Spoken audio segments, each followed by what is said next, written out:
Joining us tonight, Victoria Toensing, former Deputy Assistant Attorney General for the Criminal Division of the Justice Department. Joe DiGenova, former U.S. Attorney for the District of Columbia, founding partners of the DiGenova and Toensing law firm. Great to have you both here. Let me ask you first to react to the statement by the former DNI, James Clapper, which seems to be straightforwardly evidence of the former president's involvement in this witch hunt. Victoria? Well, if President Obama were so good, why didn't he stop it? Now, let me see, Lou, what are we talking about, this involvement? A few $100,000 worth of ads and hacking into the computer account of the DNC, allegedly, because we really don't know, because they never turned their computers over to the FBI. This is this big hurrah about this piddling little thing that didn't do anything to affect the election. I mean, it's pathetic.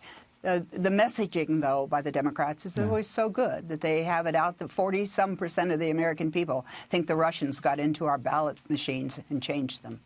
Well, it was two and a half years of nonsense, Joe, and the Attorney General is really making an interesting point now, talking about specifically district court judges and what is obviously a concerted effort by Obama-appointed, Clinton-appointed judges to block his agenda and frustrate his administration. Well, contrary to what the Chief Justice says, there really are Democratic and Republican judges, and they're showing it. This use of nationwide injunctions, just a huge number of them since President Trump took office, are a demonstration of the political nature of the modern judiciary. And Attorney General Barr has it right. The Supreme Court needs to stop this. And the first available case, the Department of Justice is going to try and do so. This is an outrageous violation of the separation of powers. Just think of it. A single federal judge in Hawaii or San Francisco or someplace else can stop the execution of a federal law or federal policy all over the United States. Unelected judge. That's before it ever gets to a circuit court or the Supreme Court. Right. The Supreme Court has to stop this. And Lou, we didn't learn this in law school. I just want you to know this. Back when the days when Joe and I were in law school, they taught you, hey, district trial judge rules something, circuit court rules something. It just pertains to the area that court has. Right. And so this is a very new concept. And let me tell you why this is important and why Bill Barr is so concerned about it.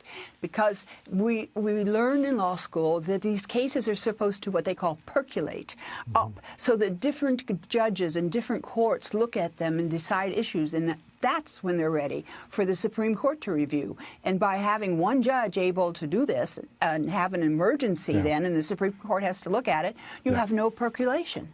Yeah, I want to turn to the Attorney General and his investigation of the investigators. Yes. And he seems to be signaling things here, whether it be his concern about judges frustrating the executive branch, a district court judge, and as Victoria laid out, what they were once constrained and no longer so. It looks like the Attorney General is taking on the system itself.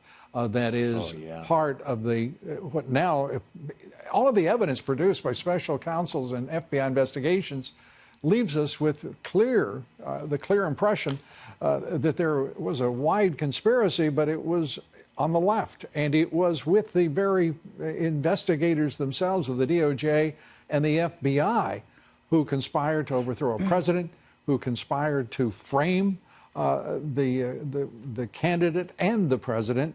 It's stunning the horizon of challenges the Attorney General faces to remove corruption from the legal judicial system. Well, Lou, he's the right guy to do it. And he said something in the interview with Bill Hemmer the other day that was very important.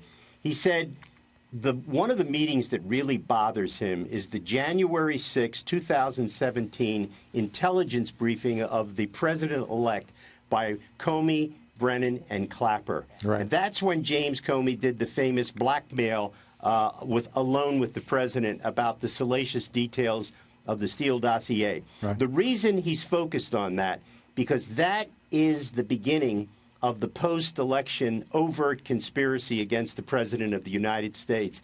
And Barr knows it. And he's going to deconstruct that meeting, because the day before that meeting, there was a meeting in the White House with President Obama and Vice President Biden and Brennan and Clapper and Comey to discuss the January 6th briefing of the president, of incoming president. This is just the beginning of the tearing down of the walls of corruption that Comey, Brennan, and Clapper were in charge of.